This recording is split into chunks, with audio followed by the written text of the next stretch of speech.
With 143 votes in favor, the United Nations General Assembly has backed a Palestinian bid to become a full United Nations member. Severe weather conditions associated to a cold front in Brazil could worsen the situation in the state of Rio Grande do Sul, intensifying the heavy rains.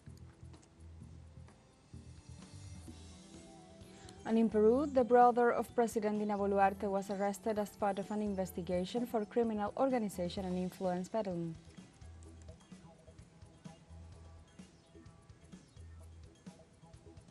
Hello and welcome to From the South. I'm Alejandra Garcia from teleSUR Studios in Havana, Cuba. We begin with the news.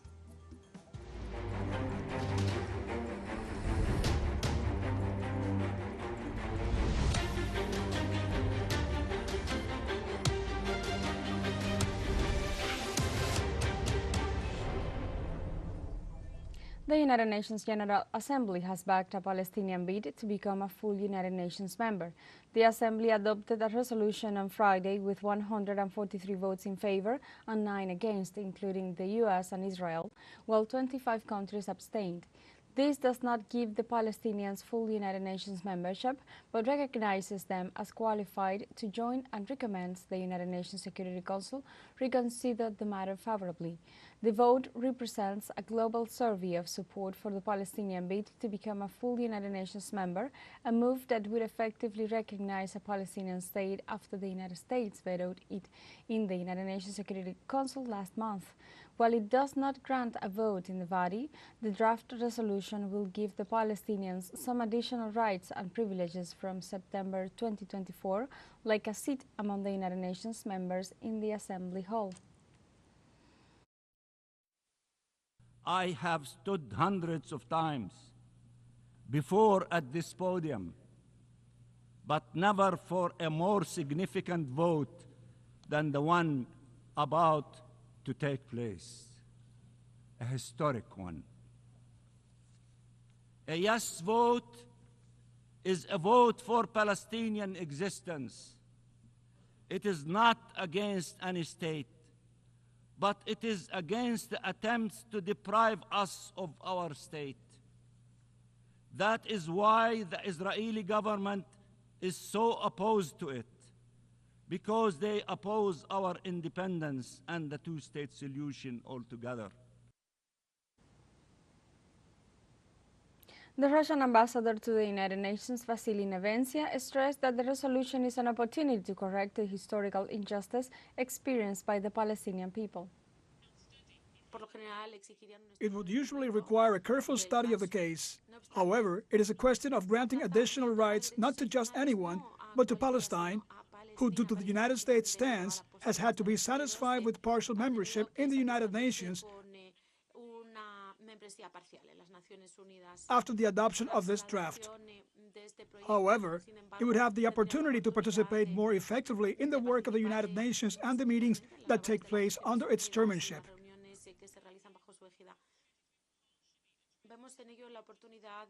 We see in them the opportunity to correct the historical injustice suffered by the Palestinian people, who have lost an unprecedented number of civilians in the last 7 months as a result of Israeli actions, which have been covered up by the United States, as it has been doing for the last few years. In this context, the government of Venezuela, through a communiqué, celebrated the diplomatic victory of Palestine in the United Nations organization, stating, "The Bolivarian Republic of Venezuela celebrates the diplomatic victory of courageous Palestinian people in the United Nations General Assembly, where the peoples and governments of the world have made it clear by an overwhelming majority that Palestine must be admitted as a United Nations member." In another paragraph, it is stated, Venezuela recalled that it has been the isolated, arbitrary and unjust position of the United States, which as a permanent member of the Security Council has abused its right to veto and its position of power, which has prevented for now the entry of Palestine as a full member, and therefore urges this country to recognize and abide by the mandate of the General Assembly immediately. Finally, the government stressed the Bolivarian government joins the demand for a ceasefire and an immediate and unconditional halt to the genocide, urging international justice to determine the responsibilities for the crimes against humanity committed by the State of Israel. The Israeli War Cabinet decided to expand the operation against the city of Rafah amid growing tensions and international scrutiny. The Israeli War Cabinet unanimously approved the deepening of military operations against the Rafah governorate despite the suspension of arms shipments by U.S. President Joe Biden. The cabinet instructed Israeli negotiators to continue talks for the release of Israeli prisoners.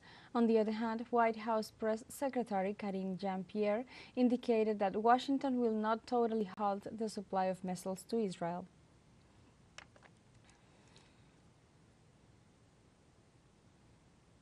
On Friday, the United Nations Relief and Works Agency for Palestine Refugees, UNRWA, temporarily closed its headquarters in East Jerusalem after being attacked by Israeli extremists who set fire to the perimeter of the facility. Addressing the situation, Philippe Lazzarini, head of the agency, affirmed on social networks that the complex was attacked twice, describing the event as scandalous and stating it posed a serious risk to the staff. Lazzarini highlighted that in the last few months, the agency's workers have been regularly harassed and threatened with firearms. The UNRWA executive also stated the headquarters will not be reopened until security is restored in the area. These attacks come after Israeli authorities claimed that agency workers were linked to Hamas.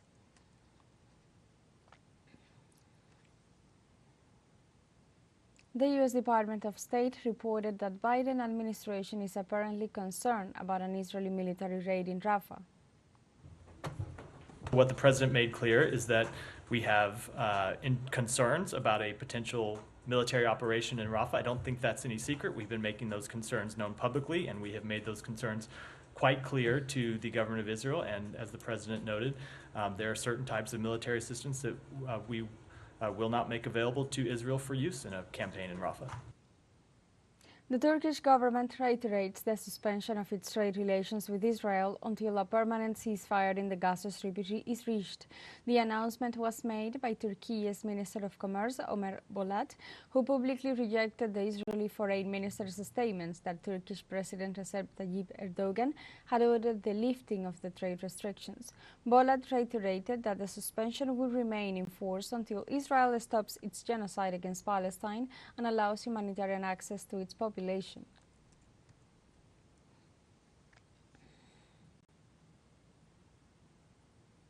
The Conference of Rectors of Spanish Universities CRU issued a public statement in which rectors of 77 universities conditioned their relations with Israel institutions. The higher studies centers between public and private committed themselves to suspend or review their relations with Israeli academic institutions that do not entirely dissociate themselves from the offensive in the Gaza Strip, in addition to reaffirming their commitment to international humanitarian law.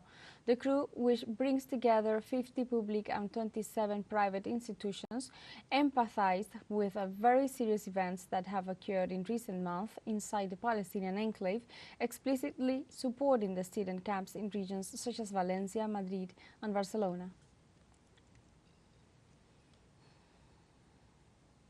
Iran's second round of parliamentary elections began Friday to determine the remaining 45 seats in the 290-member legislature.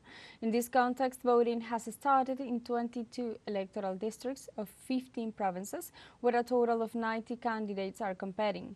The first round of the 12 elections took place on March 1st, and more than 61 million citizens were called to the polls. Precisely, Ayatollah Ali Khamenei, the leader of the Islamic Revolution, exercised his right to vote at a polling station in Tehran and declared that all Iranians who want the progress of the nation have the duty to participate in the elections to make the parliament stronger.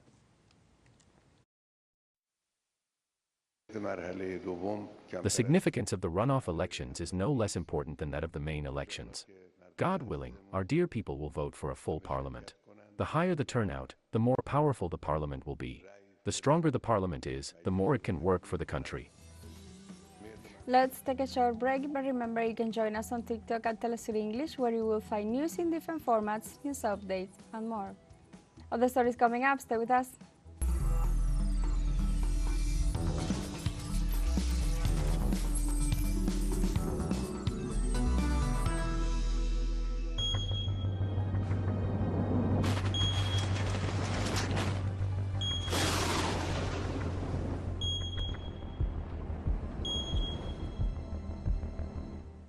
Welcome back. Severe weather conditions associated to a cold front in Brazil could worsen the situation in the state of Rio Grande do Sul, intensifying the heavy rains. According to the Brazilian National Meteorological Institute, strong blizzards and floods are expected again in the region by the coming days. The amount of rainfall is bound to increase the water levels and could cause new floods in the previously affected areas. The Weather Institute also informed that the cold front will remain in Rio Grande do Sul during the whole weekend, causing instability for the population that is still waiting to be evacuated. In the face of the catastrophe that has reportedly damaged 60,000 homes and left some 327,000 displaced, President Luis Inácio Lula da Silva gathered his ministers in Brasilia on Thursday to discuss public policies and announced the destination of some $10 billion to recovery efforts in the state of Rio Grande do Sul, where the delivery of humanitarian aid has intensified in the past days.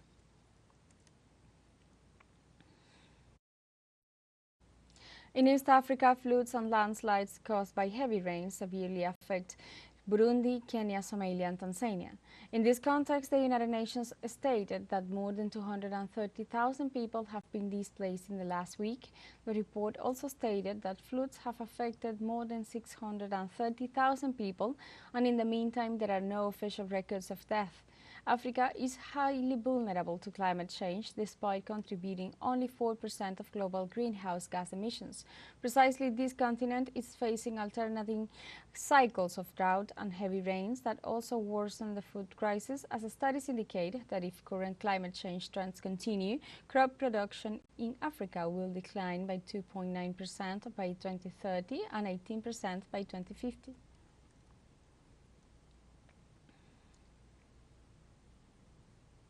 In Peru, the brother of President Dina Bolourte was arrested as part of an investigation for criminal organization and influence peddling.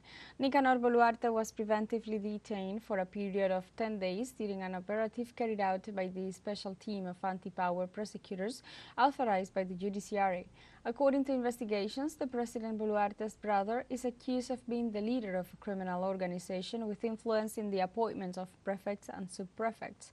The arrest warrant issued by the First Court of National Preparatory Investigation involves 8 people, including the Peruvian president's lawyer, Mateo Castañeda.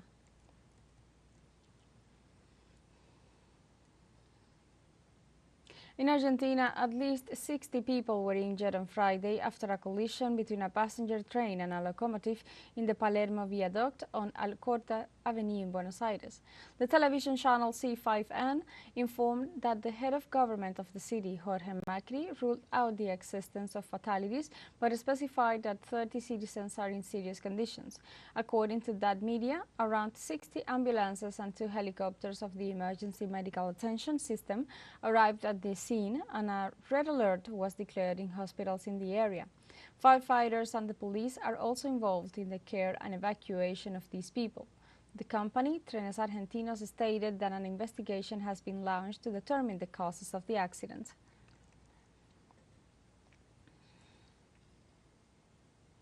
Bolivia's President Luis Arce assured that the country has its sights set on consolidating its position as the world's leading producer of lithium carbonate.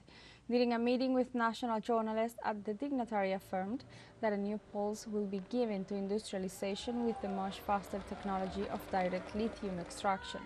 Arce assured that his country will become sooner rather than later the first producer of lithium carbonate in the world, and pointed out that he signed key agreements with 3 foreign companies to help achieving this. Bolivia faces the process of industrialization of the chemical with a sovereign business model to promote the value chain of the 23 million tons it has in the salt flats of Uyuni and Coipasa in Potosí and Pastos Grandes in Oruro.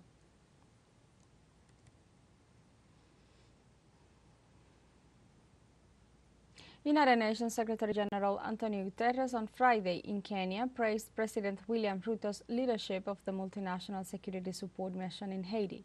During a meeting with the president of the African country, the United Nations Secretary General expressed his gratitude for the fact that the African nation will begin deploying troops to Haiti at the end of May. Meanwhile, Haiti's Presidential Transitional Council has also sent an official letter to President Ruto requesting the start of the international intervention in the nation.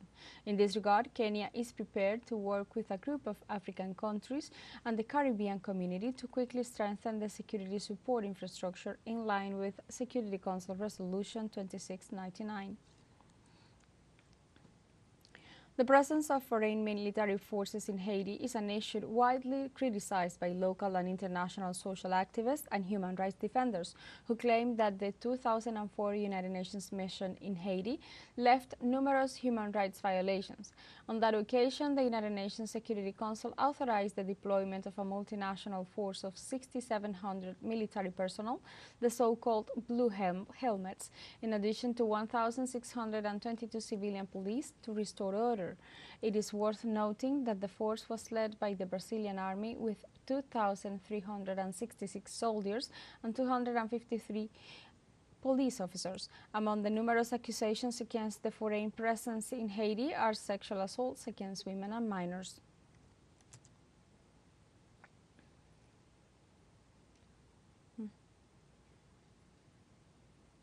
Cubans and Russians marched on Friday along Havana avenues on the occasion of Victory Day, which commemorates the triumph of the Soviet Union against the Nazi Germany in 1945. Hundreds of people marched for the first time down Fifth Avenue to the Russian embassy, carrying Russian and Cuban flags and photographs of family members. The demonstration takes place a day after President Diaz-Canel accompanied Russian President Vladimir Putin in Moscow at the parade of the Soviet victory over the Nazis in 1945. During his stay in Russia, the Cuban leader condemned the geopolitical manipulation carried out by the U.S. government amid the conflict with Ukraine and NATO's threat to approach the Russian borders. We have a final short break coming up, but before we invite you to join our WhatsApp community for our English-speaking audience, you can scan the QR code on screen to join directly and share the link to reach more people. Constant news coverage of Latin America and the Caribbean, as well as the rest of the world. Stay connected and informed with teleSUR. Final short break. Don't go away.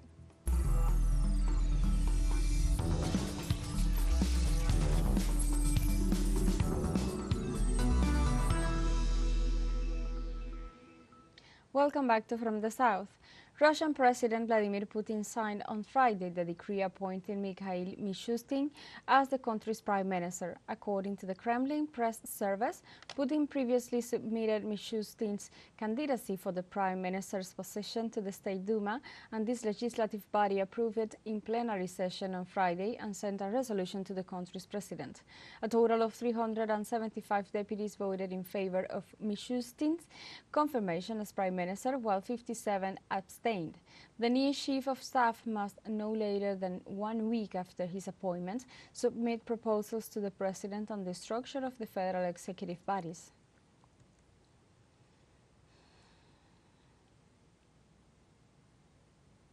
South Africa's top court heard an appeal on Friday to have former President Jacob Zuma declared ineligible to stand for parliament, a politically charged legal showdown ahead of the tightest election in decades.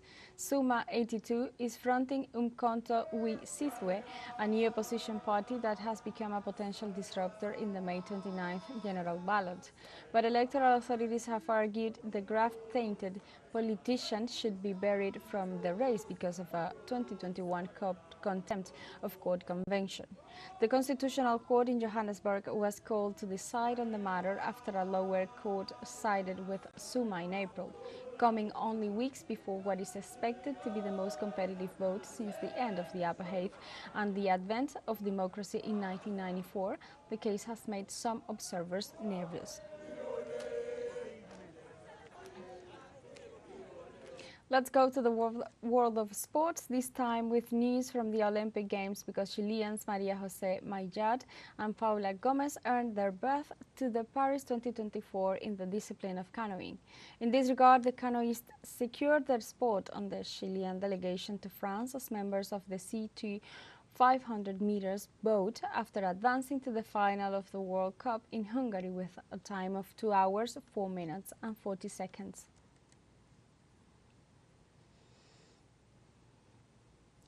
We continue in Latin America, but this time we go to the Caribbean because Dominican weightlifter Yudelia Mejia has also secured participation in her first Olympic Games in the 81-kilogram category.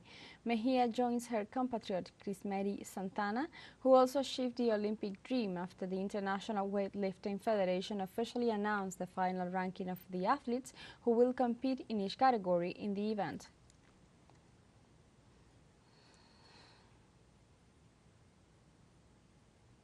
A rare Baroque opera written by an indigenous man whose scores were hidden from centuries in a church in the Bolivian Amazon has been revived with a performance in the Besiro language.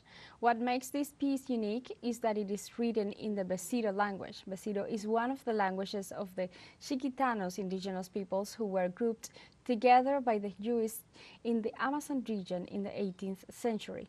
This dialect is one of the 37 officially recognized in Bolivia. Historians estimate that the play was written anonymously by an evangelized indigenous person in 1740, although it has not been determined whether the play was performed in its time. We have come to the end of this news brief, but you can find these and many other stories on our website at telesurenglish.net and join us on social media, Facebook, X, Instagram, Telegram and TikTok. For Telesur English, I'm Alejandra Garcia. Thank you for watching.